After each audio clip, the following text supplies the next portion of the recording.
periférica. Algunas indicaciones antes de comenzar. Como habrán escuchado, este webinar está siendo grabado. For our non-Spanish speaker audience, English interpretation can be accessed via the language button at the bottom of your screen. We want to say a warm thank you to Cynthia, our Queremos interpreter. darle el agradecimiento a nuestro intérprete del día de hoy, Cynthia. Pueden compartirnos todas sus preguntas en el chat durante la conversación, puesto que al final vamos a tener una ronda End breve. of the session, we'll have a brief Q&A session. Pero bueno, sin más preámbulo, de nuevo bienvenidos a todos. Mi nombre es Daniela Gutiérrez. Yo soy arquitecta y urbanista mexicana, colaborando como coordinadora de proyectos de investigación y desarrollo en Bikes. Bikes es una organización sin fines de lucro ubicada en Ámsterdam, con la firme convicción de que las bicicletas cambian a las ciudades y las ciudades cambian al mundo. Nuestra misión es fomentar, reforzar y ampliar las iniciativas ciclistas lideradas por la comunidad, centrándonos en algo que llamamos la infraestructura humana del ciclismo, en nuestro esfuerzo por alcanzar un futuro urbano más justo y más sustentable. Hoy tengo la fortuna de presentarles este webinar que organizamos con mucha ilusión en colaboración con la 12ª edición del Foro Mundial de la Bicicleta, que además se va a llevar a cabo del 1 al 5 de noviembre en la alcaldía de Gustavo Madero en la Ciudad de México. Hoy me acompaña Camila Herrero, gerente de Política Pública y Cicloinclusión de Bikes, quien también va a moderar esta charla. También nos acompaña desde México Paula Soto Villagrán, Paola Lara, también desde México. Desde Colombia se nos une Andrea María Navarrete Mogollón. Y por último tenemos a Victoria Chávez Barriga desde los Países Bajos. Bienvenidas, colegas, y muchas gracias por acompañarnos hoy de nuevo. Bueno, desde Bikes creemos que una de las mejores formas de combatir muchos de los retos urbanos que enfrentan nuestras ciudades es mediante un aumento exponencial de la movilidad activa, ¿no? Y para lograrlo, nosotros creemos que tenemos que desarrollar y además apoyar las culturas ciclistas, con el fin de aumentar no solo la demanda por el ciclismo, sino también la diversidad del uso de la bicicleta, ¿no? En América Latina, el Foro Mundial de la Bicicleta se ha caracterizado por ser uno de los eventos de ciclismo urbano más importantes de la región, completamente liderado y organizado por la sociedad civil. Desde su primera edición en Porto Alegre, el foro ha buscado precisamente celebrar a la bicicleta y reunir a una comunidad de activistas y defensores que trabajan en temas relacionados con la movilidad activa. Nosotros desde Bikes creemos firmemente en la inclusión, en el liderazgo local, en la colaboración multisectorial y sobre todo en el reconocimiento de la diversidad de perspectivas en materia de movilidad.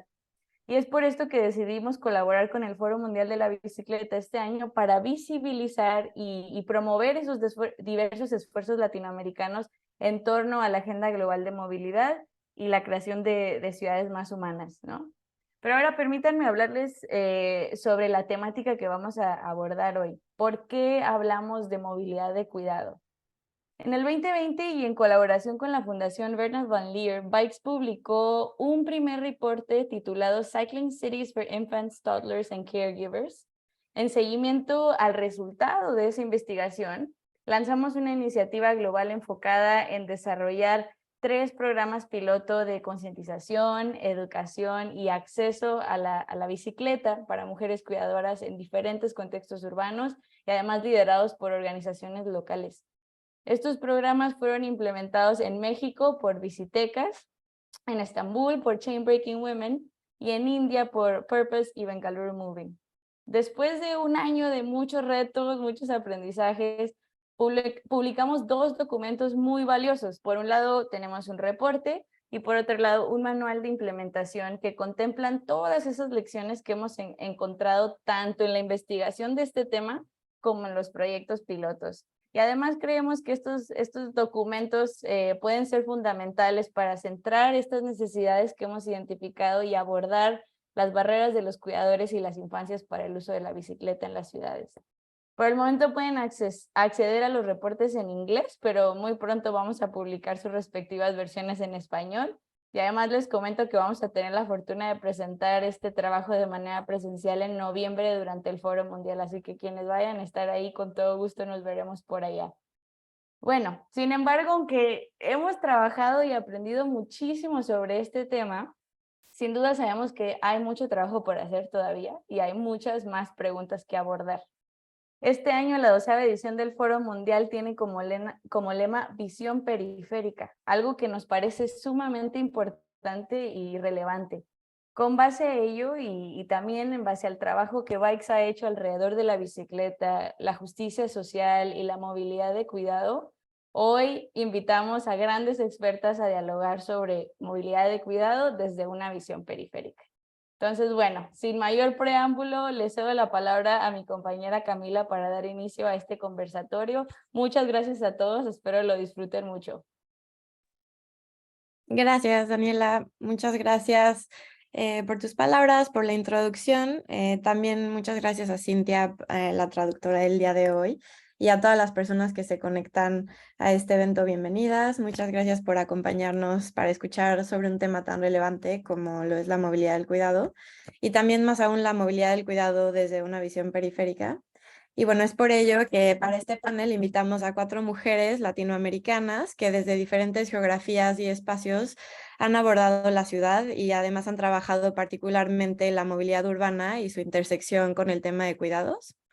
Este panel está compuesto de 2 rondas de preguntas y terminaremos con conclusiones generales por cada una de nuestras panelistas. Al final también habrá un espacio para preguntas por parte del público. Y bueno, para comenzar, me pareció importante también ofrecer una breve conceptualización sobre la movilidad del cuidado. El concepto de movilidad del cuidado proporciona un marco para reconocer, para medir, visibilizar y valorar, dar cuenta de todos los viajes que están asociados con las tareas domésticas y de cuidados que son necesarios para mantener la vida. Para cumplir con todos estos cuidados y con las demandas domésticas, las personas cuidadoras, que en su mayoría son mujeres, encadenan varios destinos en un solo viaje, y esto provoca que sus patrones de movilidad sean más complejos, más agotadores y más costosos. En ciudades latinoamericanas, en donde la vida de las personas en las periferias urbanas ha sido olvidada y también invisibilizada por la sociedad y por organismos públicos, la movilidad del cuidado también es más opresiva. Para comenzar esta primera ronda de discusión, de plática, vamos a escuchar un poco sobre la perspectiva de Paula Soto Villagrán, quien es profesora e investigadora titular del Departamento de Sociología de la Universidad Autónoma Metropolitana en la Unidad de Iztapalapa, en México. Ella participa en el área de investigación Espacio y Sociedad y forma parte del núcleo básico del doctorado en estudios feministas. Sus principales temas de investigación son ciudad, movilidad, inseguridad y geografías feministas. Entonces, bueno, bienvenida, Paula. Sabemos que el cuidado contribuye a la reproducción, la gestión y el mantenimiento de la vida cotidiana de las personas. Pero entonces, ¿por qué es que hablamos sobre una crisis de cuidados y cómo es que esta se relaciona con la producción de ciudades y la movilidad cotidiana de las mujeres?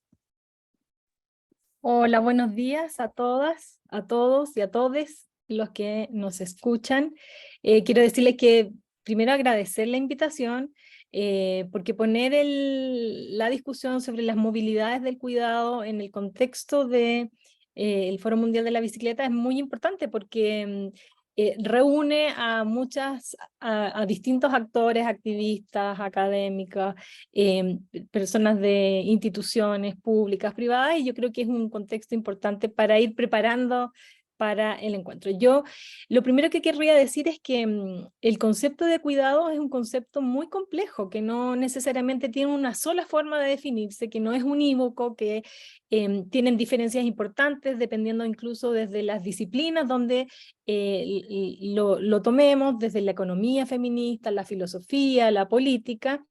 Pero podríamos coincidir en que todo lo que hacemos las personas para, como dice Tronto, continuar, reparar nuestro mundo, y eso implica todas las acciones de gestión cotidiana, incluye reparar los cuerpos, reparar las personas, pero reparar nuestros entornos, implican de alguna forma prácticas de cuidado.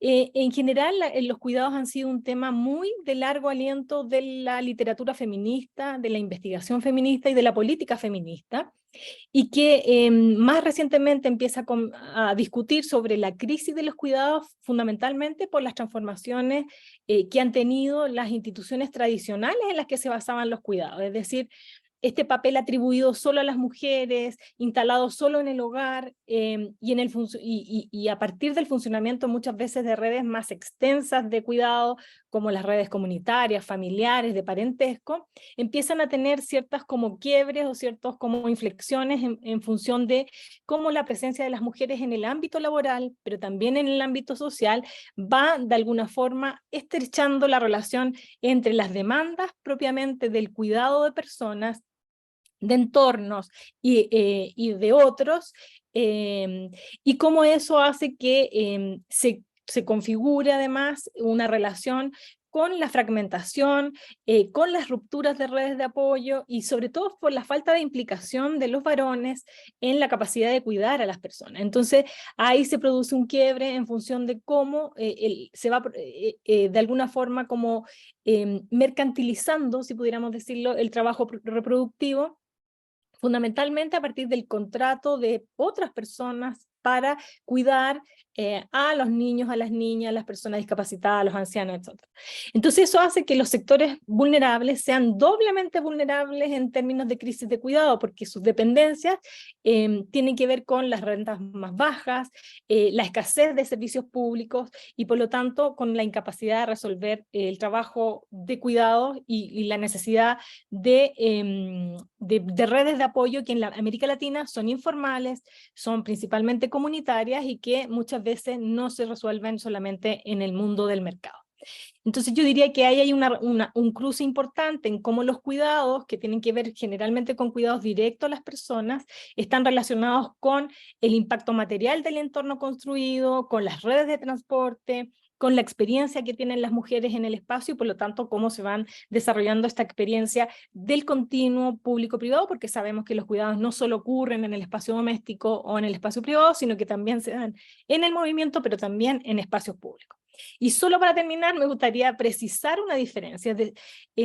Cuando conceptualizamos la idea de movilidad del cuidado, hay que distinguirla de los viajes de cuidado. Cuando generalmente se habla de propósitos de viaje, estamos hablando de viajes de cuidado.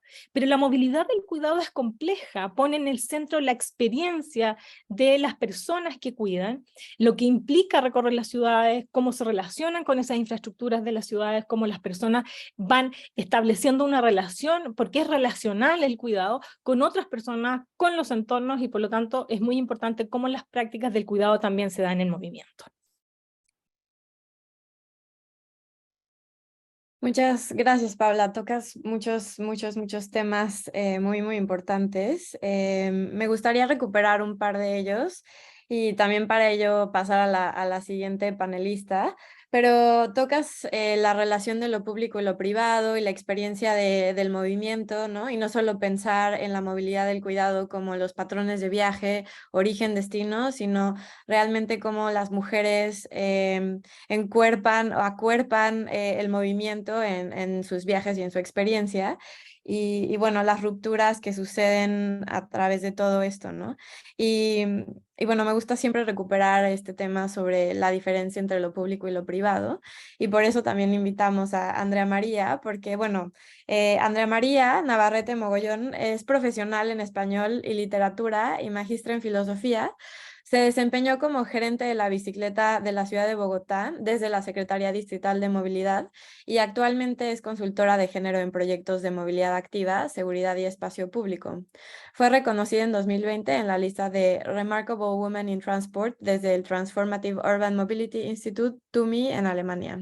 Y bueno, quiero conectar un poco esta idea de lo público y lo privado y la experiencia de las mujeres participando en la vida pública.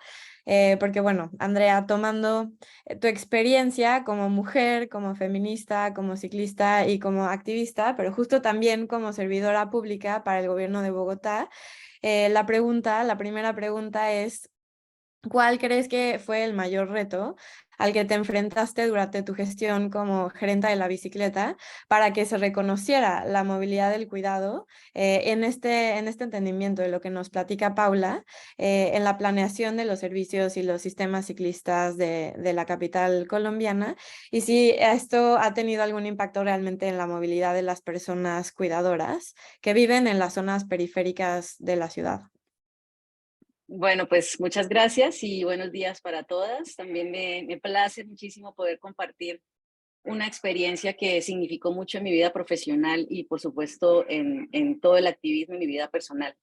En 2020, trabajando en la Secretaría de la Mujer y acompañando al sector movilidad y luego ya desde la Secretaría de Movilidad, acompañé el estudio sobre la equidad de género y el ciclismo urbano en Bogotá que se desarrolló con C40 y NEF Consulting.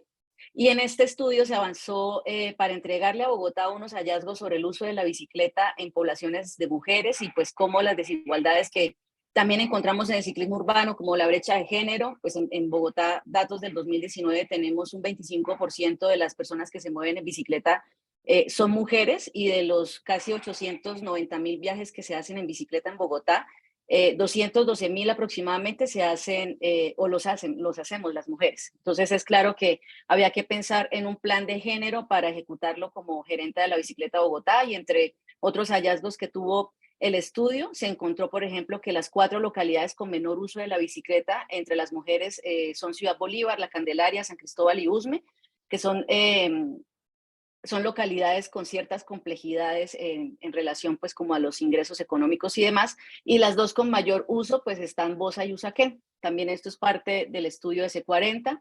Y en relación a la movilidad del cuidado, la encuesta del 2019, que son los últimos datos que tenemos, que pues en este momento creo que la Secretaría de Movilidad está levantando nuevos datos, se encontró que los viajes de cuidado son el motivo número 1 de la movilidad de las mujeres, en un 46%, y lo siguen los viajes de trabajo, que son un 37%, y los viajes relacionados con estudio, que son más o menos un 3%, y pues no están directamente relacionados con la bicicleta, pero sí seguramente están relacionados con el transporte público y la caminata, como pues sabemos que es tendencia a nivel mundial.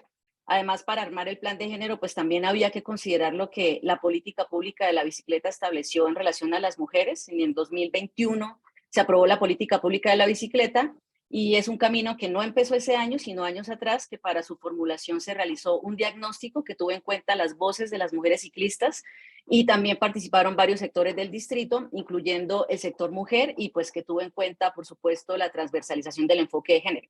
Y en esas mesas de trabajo con mujeres ciclistas se encontraron 5 barreras o que no permiten el aumento de viajes de mujeres en la bicicleta. Entonces hay temas relacionados con la infraestructura y los servicios complementarios, hay barreras relacionadas con la asequibilidad, con la seguridad, con las experiencias de viaje, con la participación. Y la política pública pues planteó como objetivo general mejorar las condiciones físicas, socioeconómicas y culturales de la ciudad para el uso y el disfrute de la bicicleta, y estableció uno de sus resultados, aumentar el número de viajes realizados por mujeres para alcanzar el 50%, el 50-50 que hemos To hablado. improve it by 50% for the bike use, and they want to reach this goal by 2035. This year, there is a new data collection, and I'm on the lookout for the new data, keeping in mind that the latest data we still have is from 2019. Protagonismo en su uso, y que ejecutó un plan de género para aumentar los viajes en bici que realizamos las mujeres. Entonces, teniendo en cuenta estas barreras en el análisis con enfoque de género, se encontró que en relación a la infraestructura y a los servicios complementarios, es necesario que la planeación de la infraestructura considere categorías de género, como la iluminación, la señalización, el estado de la red ciclista, la presencia de personas con diversas capacidades, reducir al máximo los riesgos, entre otras categorías o características. Y para ello, pues es necesario revisar los estudios de prefactibilidad, los documentos que levantan esta información, el diseño de infraestructura, y hacerlo en un momento anterior, por supuesto, a la implementación o a la construcción de la red ciclista. En relación a la asequibilidad, claramente había que mejorar el acceso a una bicicleta, y aquí, por ejemplo, el sistema de bicicletas compartidas, también producto de la política pública de la bici, debía considerar categorías de género y también algunas consideraciones sobre las necesidades particulares de las mujeres en relación al cuidado, por ejemplo. Pero bueno, de esto les hablaré más adelante. Había que mejorar la seguridad, entonces disminuir la exposición a tipos diferenciados de inseguridad, particularmente pues a la seguridad personal y a las violencias basadas en género, como el acoso callejero. En relación a las experiencias de viaje, pues había que fortalecer y desarrollar las habilidades para la bicicleta como modo de transporte, a través, por ejemplo, de escuelas de la bicicleta o de caravanas en bici, y pues participación, involucrar a las mujeres en la participación relacionada con la bicicleta y transformando pues los estereotipos de género para el reconocimiento de las mujeres ciclistas en el espacio público. Entonces, ampliar la red de cicloinfraestructura, implementar cicloparqueaderos, ojalá a nivel de piso, no estos de ganchos que a veces no todas las personas podemos levantar. Bueno, entre otras acciones, pues se hicieron desde el plan de género y que creo que con todas estas categorías, estrategias y acciones, sí han tenido algún impacto en la movilidad de las personas cuidadoras, particularmente de las mujeres, pero frente a una brecha tan profunda como el 25% versus el 75%, el trabajo en pro de la bici pues debía desplegarse en toda la ciudad, enfocándonos en aquellas localidades donde su uso es menor y donde también se puede contar con el sistema de bicicletas compartidas. Gracias, Andrea. Sí, es impresionante siempre escuchar que en todas las ciudades esto es lo que sucede, ¿no? Que hay esta brecha de género tan amplia. Y bueno, hay algunas cosas que también a mí particularmente me llaman la atención y que creo que se pueden relacionar muy bien con lo que hablaba Paula al principio, que tiene que ver con la experiencia de viaje de las mujeres. Entonces, tal vez en la siguiente ronda podemos abordar un poco sobre esta experiencia de viaje, ¿no? Y qué significa el tema, por ejemplo, del acoso callejero y la seguridad en las calles, y cómo esto impacta a los viajes de las mujeres, cómo las mujeres deciden modificar sus viajes por la experiencia que tienen al moverse en la ciudad, sobre todo en lugares que consideran que son peligrosos. Y bueno, ahora tenemos otra ponente que viene desde otro lado del mundo, bueno, también latinoamericana, pero que se encuentra en otro lado del mundo. Y bueno, Victoria Chávez es Urban Technical Lead de la Fundación Bernard Van Leer, tiene un máster en planificación socioespacial por la Universidad de Groningen en Países Bajos y una licenciatura en arquitectura por la Universidad de Cuenca en Ecuador. Y bueno, en la Fundación Bernard Van Leer, Victoria proporciona asesoramiento y asistencia técnica a los socios que implementan proyectos a escala dentro del programa de ciudades Urban 95. Y bueno, Victoria, la Fundación Bernard Van Leer trabaja en diferentes geografías del mundo, justo como le mencionaba, con la intención de garantizar que las infancias tengan un buen comienzo de vida, sobre todo aquellas que crecen en circunstancias de desventaja socioeconómica y ambiental. Y bueno, además con Urban 95, la fundación también trabaja la relación entre infancias y entornos urbanos. ¿Nos podrías platicar un poco de dónde surge este interés de la fundación por incorporar el tema de movilidad del cuidado dentro de sus líneas de trabajo? ¿Y cuál crees que ha sido el hallazgo más importante para la organización en este tema y a partir de los últimos años que han abordado el tema? Muchas gracias, Camila. Y nada, un gusto poder compartir este espacio con todos ustedes. No sé si muchos de los que nos están acompañando sepan, la Fundación Bernard Van Leer se enfoca principalmente en apoyar programas que estén relacionados con la primera infancia, el desarrollo de la primera infancia, con una misión de apoyar a familias y en este programa específico de Urban 95, apoyar a familias en ciudades. Y de ahí viene un poco la raíz de toda esta connotación, y creo que con Paula y Andrea también yendo a muchas otras capas del porqué del cuidado, pero para nosotros es muy importante apoyar a los niños entre 0 y 5 años con argumentos del desarrollo del cerebro y cómo las ciudades pueden apoyar a los padres, a las madres, a generar un cuidado más consistente en los espacios en los que ellos están, pensando en que la mayoría de niños viven en ciudades, y también porque el invertir alrededor de $1 en primera infancia tiene un retorno de al menos entre 6 y $17 de regreso. Entonces, a partir de todas estas condiciones, ha sido súper interesante para nosotros empezar a entender cuáles son esas características que las ciudades pueden mejorar para poder apoyar esas tareas de cuidado, cómo podemos ayudar al cuidador y cuidadora en este caso a poder ser más consistentes en esas tareas. Y de lo que sabemos y por trabajar en diferentes geografías, una de las primeras barreras para poder nosotros inculcar tal vez una tarea de cuidado más efectiva, que sea más dedicada, es el tiempo. Sabemos que, y en este caso las cuidadoras, las mujeres que son el cuidador principal, lo que menos tenemos es tiempo, si bien se refiere a la inserción laboral, como hablaba Paula, o a diferentes factores solo de cuidado que ya de por sí conllevan varias actividades. Entonces también ese pensar de cómo les damos más tiempo, cómo facilitamos esas tareas de cuidado. Y otra perspectiva que es muy importante en nuestro trabajo y nuestra estrategia es cómo traer a los niños más a los espacios públicos, cómo les llevamos más hacia los servicios. Y por supuesto, una condicionante es la accesibilidad. Principalmente cómo hacer que esa accesibilidad sea activa, que sea caminando o que sea en bicicleta, para que podamos asegurar que haya un apoyo importante durante los primeros 5 años de vida. Creo que a partir de eso y con esos argumentos llegamos a la conclusión más lógica, que la movilidad es un pilar súper importante, transversal dar más tiempo a la cuidadora, entre aproximar a los niños a espacios públicos donde podemos fomentar una vida social más activa, donde puedan estar más cercanos a la naturaleza, donde puedan tener un desarrollo más sostenible.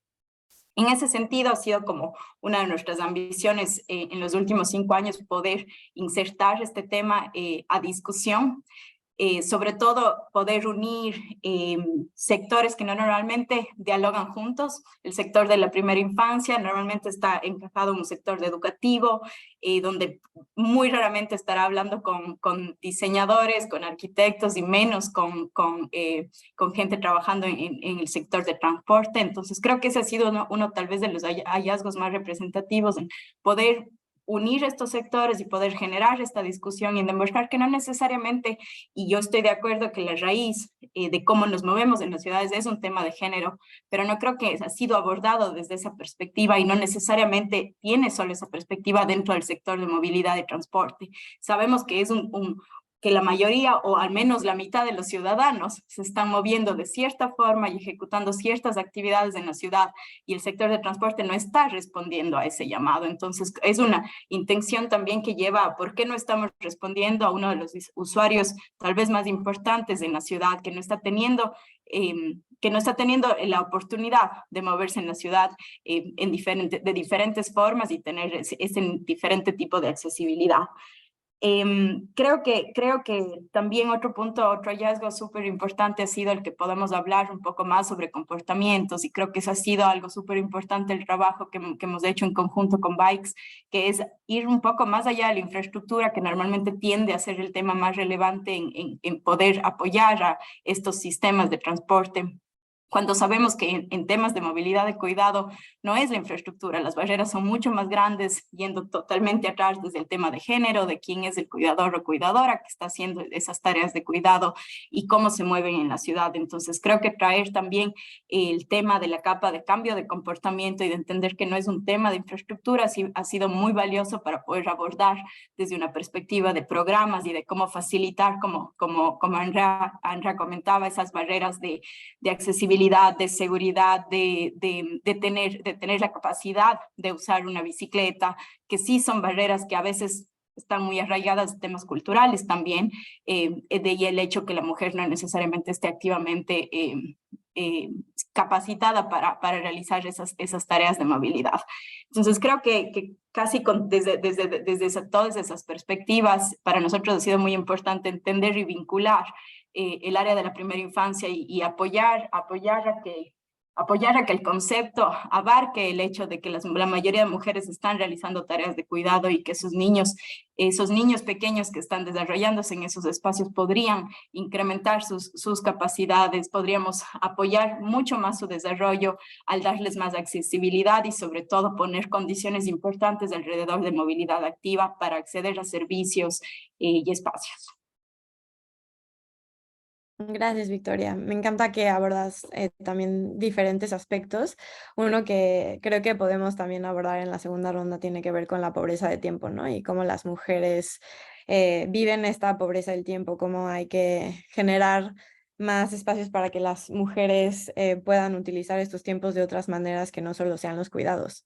Pero otro tema que también tocas, que me parece muy importante, es cómo vincular diferentes sectores a nivel público para que la movilidad del cuidado se considere desde otros espacios y no solo desde las instituciones que abordan los temas de mujeres, ¿no? Los temas de género, como muchas veces lo llamamos. Y bueno, para ello también invitamos a otra panelista, Paola Lara Fernández, es asesora jurídica e integrante del equipo coordinador de la coalición Movilidad Segura. Es abogada con maestría en amparo y especialidad en interpretación judicial. Paola colabora como asesora jurídica e integrante del equipo coordinador de la coalición Movilidad Segura, desde donde se ha impulsado la consolidación del derecho a la movilidad en la Constitución Política de los Estados Unidos Mexicanos y la elaboración de la Ley General de Movilidad y Seguridad Vial. Paola, la coalición Movilidad Segura en México ha sido un esfuerzo muy, muy grande de la sociedad civil en México por poner en la agenda pública nacional el derecho a la movilidad y la urgencia de la movilidad segura y la prevención del dolor y muertes viales en las calles. ¿Podrías contarnos desde tu experiencia como parte de la coalición cómo fue el proceso para incorporar el concepto de la movilidad del cuidado dentro de la Ley General de Movilidad y Seguridad Vial? Sí, muchas gracias y qué gusto compartir este panel y poder también compartir con todas ustedes la experiencia que hemos vivido desde la coalición Movilidad Segura, que desde hace pues aproximadamente 8, incluso yo diría 10 años, se han estado empujando a través de la sociedad civil, de la unión de diversas organizaciones de sociedad civil, especialistas en temas distintos, de académicas, de activistas, de familiares de víctimas, como hubo una unión para formar esta coalición y poder empujar, sobre todo desde el ámbito legislativo, políticas e instrumentos enfocados a garantizar el derecho de todas las personas a movernos en las condiciones que han quedado descritas en la Constitución. A mí me parece muy acertado desde hace años la intención fue incidir en el debate público, ¿no? En el debate público, llevar el debate a las más altas tribunas, por ejemplo, a la Cámara de Senadores, a la Cámara de Diputados, e incidir y llevar la necesidad de legislar y de la necesidad de establecer una visión nacional de la problemática y de cómo resolver poco a poco los conflictos que se iban planteando en materia de movilidad y de seguridad vial. En ese sentido es que se presentaron iniciativas, empezaron a trabajar iniciativas en diferentes temas, ¿no? Se logró que el tema de movilidad se incluyera, por ejemplo, en la Ley General de Asentamientos Humanos. Había un capítulo pequeño en la Ley General de Asentamientos Humanos, ¿no? Incluyendo la movilidad como parte de la planeación del territorio. Y ahí hubo la oportunidad de presentar una iniciativa específicamente de movilidad del cuidado. Pero pues posteriormente se dio paso a un proyecto mucho más integral que abordara todas las problemáticas y se trabajó sobre el reconocimiento del derecho constitucional y la Ley General de Movilidad y Seguridad Vial.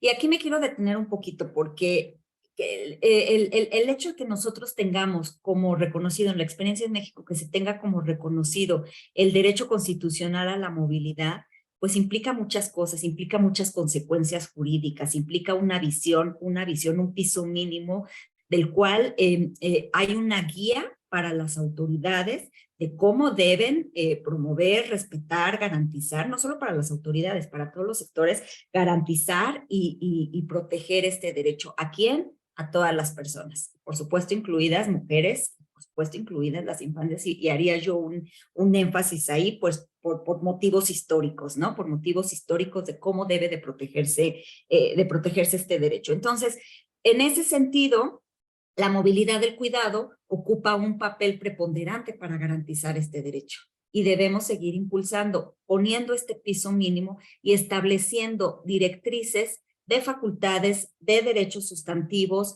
de qué deben tomar en cuenta las autoridades para planear, para hacer política pública, qué se debe de reformar y cómo poder llevar todo este conocimiento, toda esta experiencia que muchas veces parece como de proyectos, pero a nivel nacional, cómo recoger la experiencia a nivel nacional. Y eso es lo que yo destacaría del reconocimiento de un derecho humano que tenga que ser aplicado a todas las personas y que tenga que ser respetado a todas las personas y cómo debemos comportarnos, cómo debemos convivir en sociedad.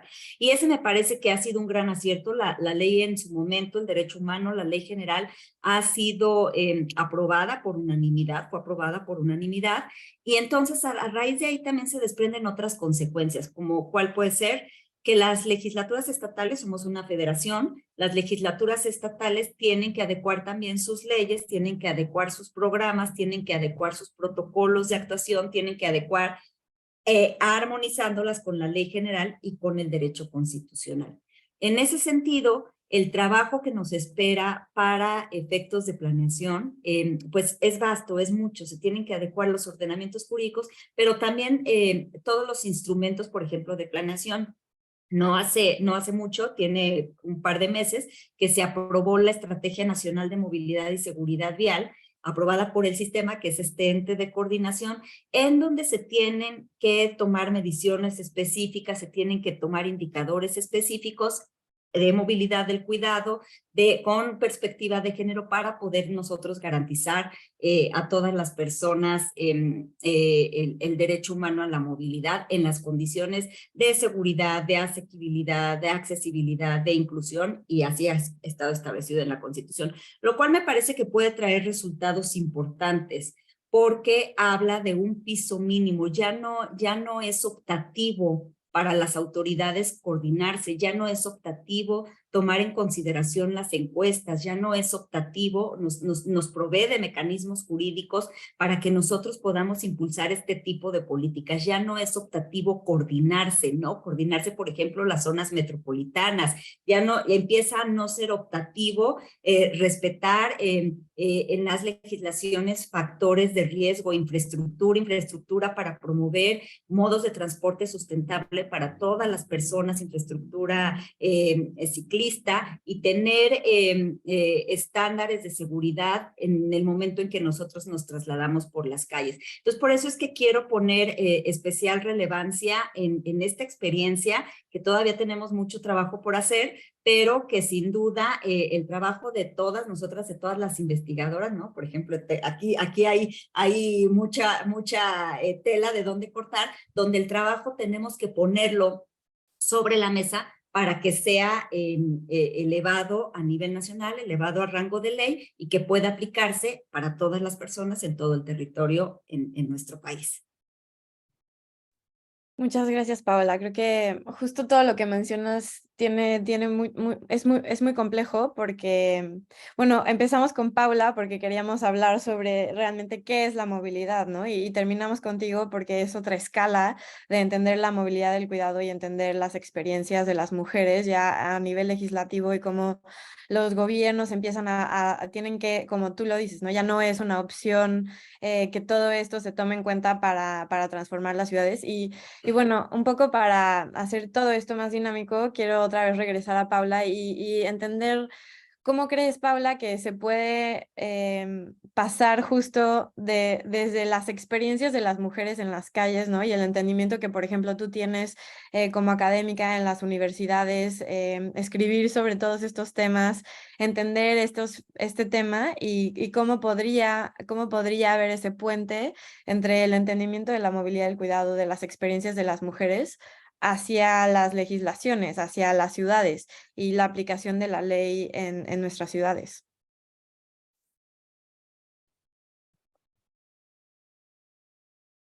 Ay, disculpa. Yo creo que, bueno, en general el trabajo que hemos hecho en la UAM ha sido siempre pensar en un conocimiento aplicado, es decir, que el conocimiento tenga una utilidad fundamentalmente para las instituciones, para la política pública y también para las propias participantes de la investigación. Por lo tanto, en nuestro caso, y puse ahí en el chat un par de documentos que hemos trabajado en conjunto con el BID, con la Secretaría de Movilidad, por ejemplo, con la Secretaría de las Mujeres. Ahora recientemente hicimos un trabajo con la Secretaría de Movilidad de Hidalgo en zonas rurales sobre movilidad. Y es que es precisamente que estos puentes deben construirse a partir del trabajo colaborativo cada vez más en colaboración. Yo diría que lo importante es ir estableciendo las particularidades de esas experiencias de las mujeres. Hoy día estábamos hablando, hoy día nos convoca la idea de lo periférico. A lo mejor también podríamos haber pensado qué es lo periférico en relación a qué es periférico. Pero en el caso nuestro de investigación que hemos tratado de visibilizar las dobles, triples vulnerabilidades de las mujeres de sectores populares o que están en condiciones de mayor vulnerabilidad, claramente las experiencias dicen mucho respecto a cómo abordar los trabajos. Es decir, es bien interesante que también cambia el sentido de la idea de la experta. La experta no es necesariamente la investigadora, la experta son las propias mujeres que cotidianamente van de alguna forma resolviendo los problemas de infraestructura, los problemas de inseguridad, los problemas de falta de perspectiva de género en la planificación urbana, y cómo esas experiencias en realidad permiten repensar muchas veces desde una calle, una colonia, hasta realmente la ciudad. Yo solamente me gustaría decir que para el caso de lo que hemos investigado, es bien importante considerar que el cuidado se da en el movimiento. Por ejemplo, una de las ideas para nosotros súper importantes que hemos transmitido a las distintas instituciones con las que participamos en las investigaciones es que las personas viajan cuidando, es decir, el cuidado no está localizado siempre, no es anclado en el territorio fijo, sino que se da durante el movimiento. Que la movilidad y la inmovilidad son fundamentalmente un continuo. Es decir, así como nos movemos, hay momentos de detenerse, de parar, de continuar, cuando nos movemos con niños y con niñas, con personas mayores, con personas discapacitadas, muchas veces pararse al baño, esperar el camión, esperar a alguien, pasar a comprar, tomar agua, etcétera, son partes de la movilidad. Por lo tanto, el continuo movilidad y inmovilidad es fundamental para pensar esos espacios, porque eso te permitiría pensar, por ejemplo, en zonas de descanso. La caminata es fundamental para hacer una diferenciación cuando hablamos de movilidad del cuidado. Todo lo que tiene que ver con la infraestructura peatonal es fundamental porque muchos de los viajes del cuidado que realizan las mujeres cotidianamente se realizan a pie. Y por lo tanto, esas prácticas del viaje que son más cortas, que son invisibles, que no necesariamente se considera, empieza a interrogar como los sistemas sociomateriales que son las infraestructuras peatonales. Pero también, tú decías, antes decías lo del tiempo, el ritmo y el ciclo del movimiento y de la movilidad del cuidado es completamente distinto a la aceleración que tiene, a la frecuencia que tiene en la ciudad, y que muchas veces es importante también considerarlo cuando pensamos planificar.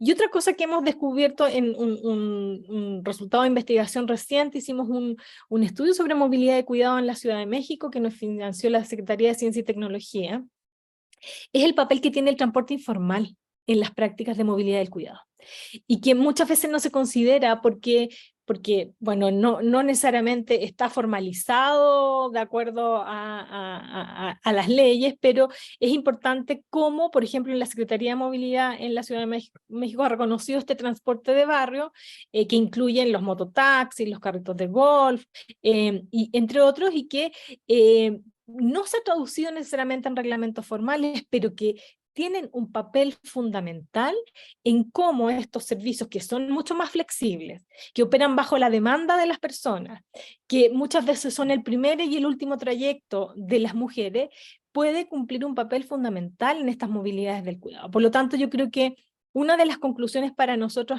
más importantes de investigación es que esta idea de separar a las personas de los entornos, a las personas de las infraestructuras, es un problema, porque en realidad, y sobre todo el cuidado, lo que nos ha ayudado a entender es que el cuidado es un ensamblaje, es decir, se articulan las personas, los objetos, los espacios, las prácticas, y por lo tanto permite preguntarnos sobre cómo están esos conjuntos sociomateriales que llamamos a las ciudades, a los espacios, a las dimensiones materiales, pero también a lo tecnológico, a lo humano y cómo están articuladas profundamente en esa relación. Entonces no sacamos nada con cambiar solamente la infraestructura o darle sola facilidad a las mujeres, sino pensamos en este ensamblaje que opera y que es el gran desafío, pensamos nosotras y nosotros, respecto a la movilidad del cuidado. ¿Cómo es que la planificación de la movilidad se hace lo suficientemente flexible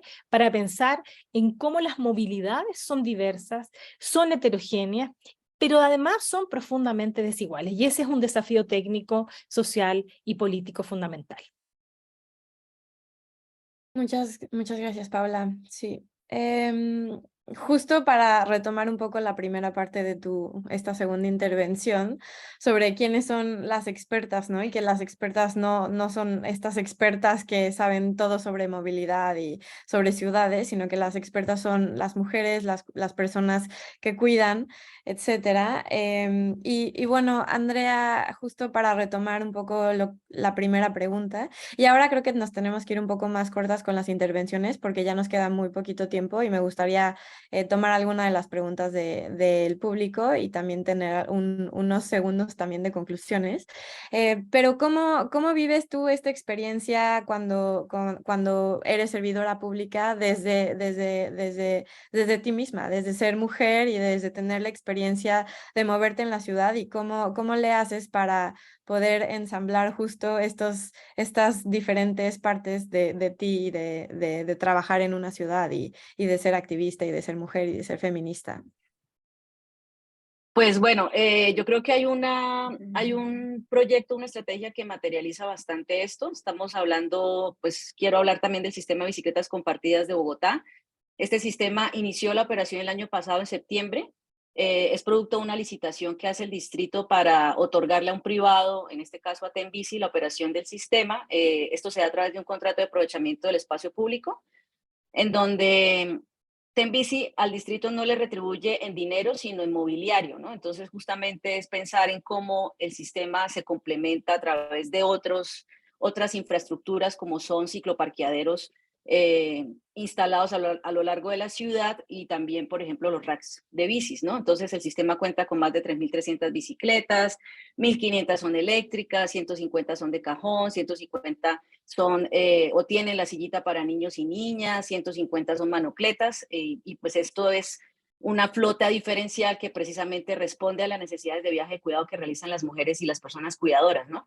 Esta flota con distintos tipos de bicicletas ha permitido resolver, por ejemplo, cómo llevar niños y niñas de manera segura con una sillita en la bicicleta, o cómo cargar cosas a través de una bicicleta de carga, o el pedaleo asistido, que es muy útil para facilitar el uso de las bicicletas, y las manocletas, por ejemplo, que permiten que personas usuarias de sillas de ruedas también sean parte del sistema, anclando la silla de ruedas a un dispositivo que fue diseño propio de la ciudad y que le permite movilizarse con el movimiento de sus manos. Bueno, el sistema tiene otros beneficios, tiene una tarifa preferencial a la población vulnerable. El diseño de las bicicletas, por ejemplo, son de barra baja, es decir, que tienen el centro de gravedad bajo, y esto permite pues mayor estabilidad, tiene canasta frontal para carga, tiene cubrecadenas, y por ejemplo, para la ubicación de las estaciones se consideraron principios que fomentan la percepción de seguridad, como lugares iluminados, seguros y cercanos a centros de interés ciudadano, ¿no? Y esto hace que el sistema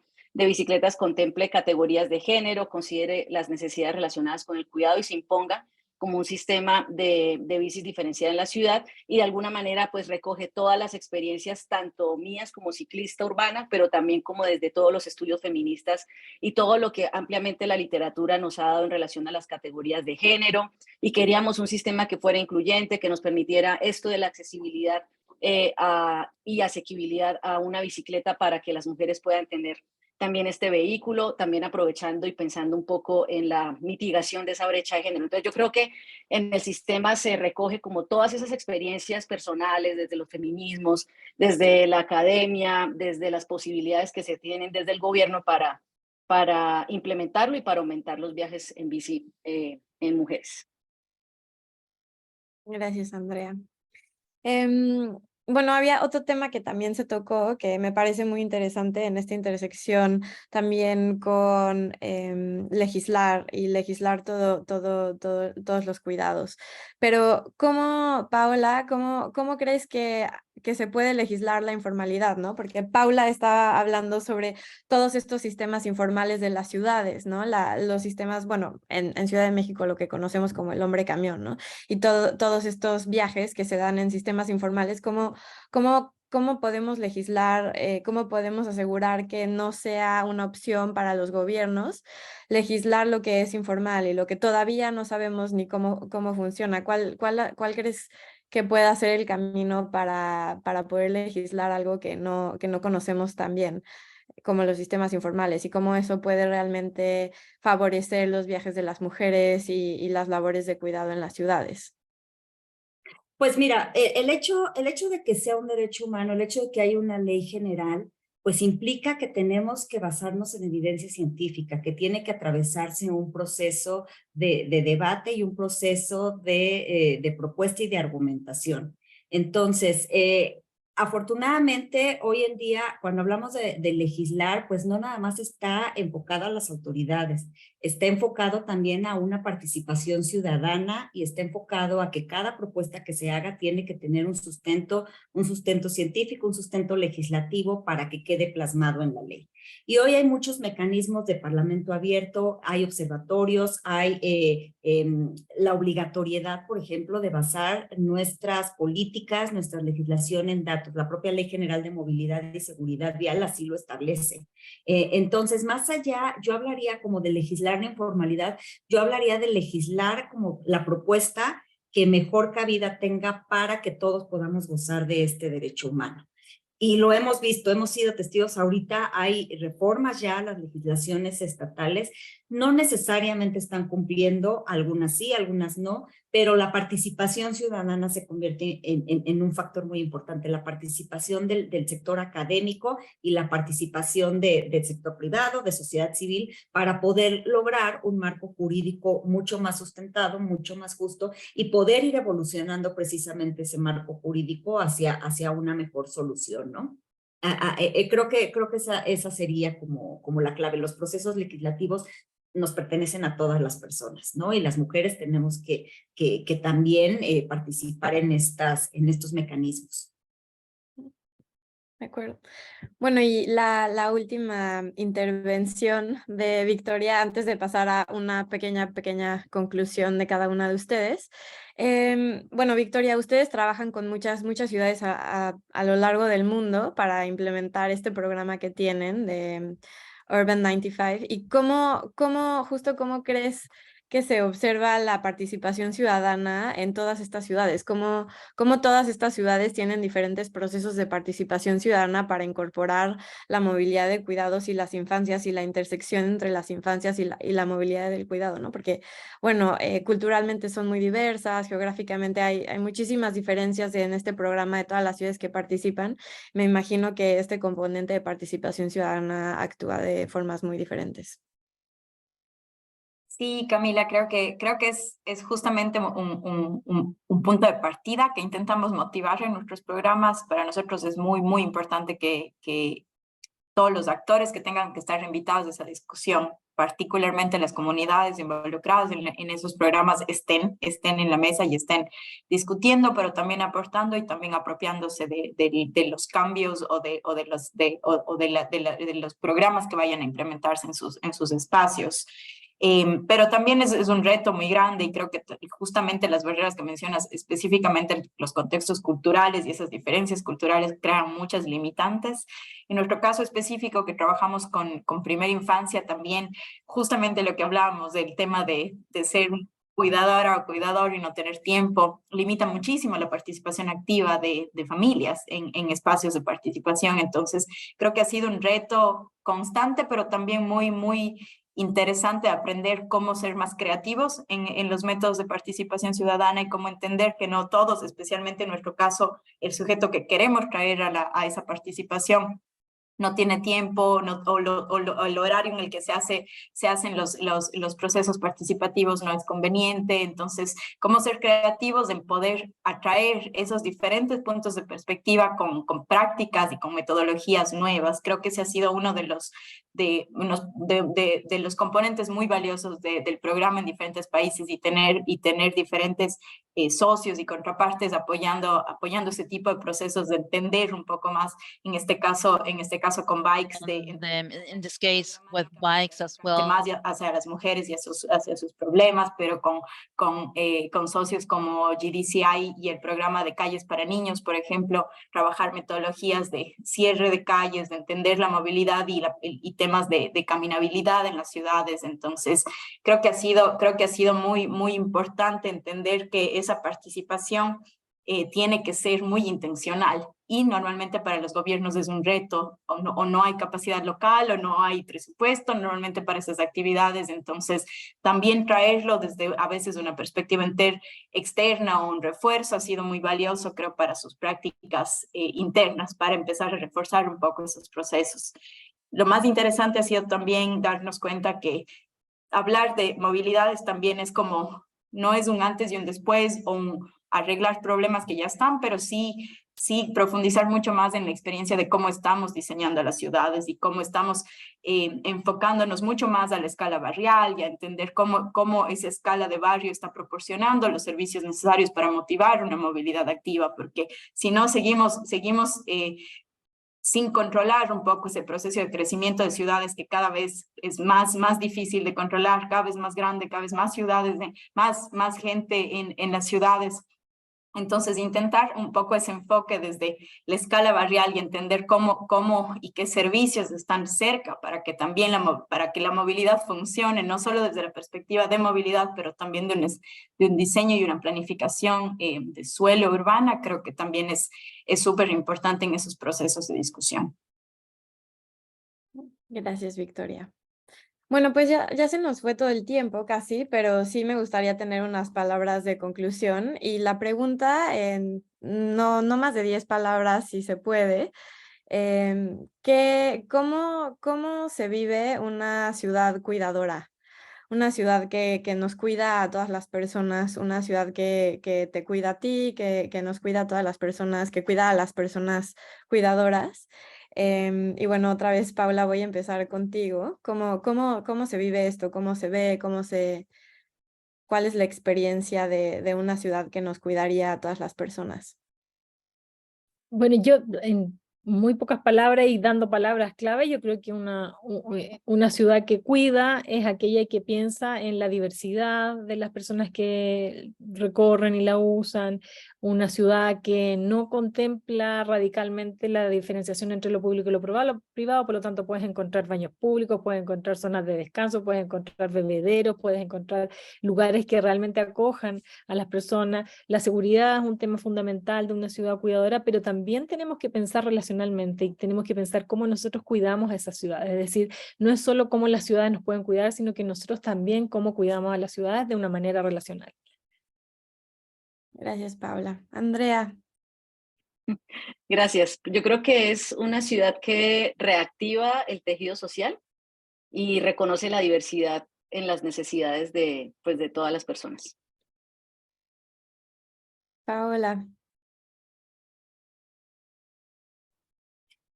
Pues me gusta pensar en una ciudad que me ayude y que nos ayude a todas las personas a desarrollarnos plenamente, donde podamos ejercer todos nuestros derechos, todas las personas, con seguridad, la libertad, el trabajo que me permita tener capacidad de ejercer mis derechos. Básicamente me diría, lo mediría así.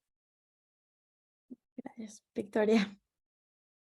Nada, tal vez para complementar lo que comparten mis compañeras, creo que para mí una ciudad que también me cambia mi percepción y mis prejuicios sobre seguridad, sobre libertad, que creo que hasta ahora las tenemos muy arraigados, y tampoco no nos damos el chance, ni la ciudad nos da el chance de cambiar esos prejuicios. Creo que una ciudad que me permita pensar que un niño pequeño o un adulto mayor puede libremente y seguramente transitar esa ciudad, creo que sería una ciudad que cuida.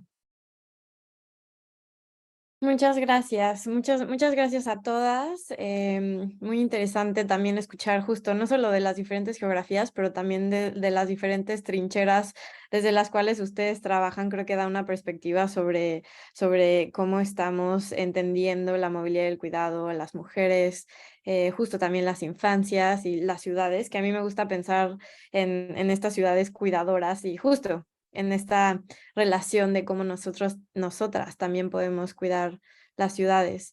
Y bueno, ya terminamos. Daniela, te paso la palabra para concluir estas. Perfecto, Cami. Bueno, muchísimas gracias a todos, a todas por quedarse hasta el final. Desafortunadamente se nos acabó el tiempo para preguntas y respuestas, pero la verdad les animamos a que nos contacten por redes sociales, que también se acerquen a las expertas que estuvieron hoy para cualquier pregunta, cualquier duda, cualquier comentario. Por ahora damos por concluido este conversatorio. Definitivamente pudiéramos estar horas y horas hablando de este tema y bueno, yo me voy muy inspirada para seguir luchando por esas ciudades cuidadoras, como dice Cami, ¿no? Así que de nuevo les agradezco mucho, sobre todo a nuestros panelistas por su participación, sus contribuciones y a todos los que nos acompañaron hasta el final. Como último anuncio, les recordamos que Bikes, bueno, nosotros vamos a estar presentes en el Foro Mundial de la Bicicleta en Gustavo Madero a principios de noviembre, así que si tú también vas a asistir al foro o si quieres saber más sobre nuestro trabajo, nuestros proyectos, por favor síguenos en nuestras redes sociales o incluso puedes mandarme un correo o un mensaje a daniela@bikes.org. De nuevo, muchas gracias a todos, que tengan muy bonito día donde sea que se encuentren.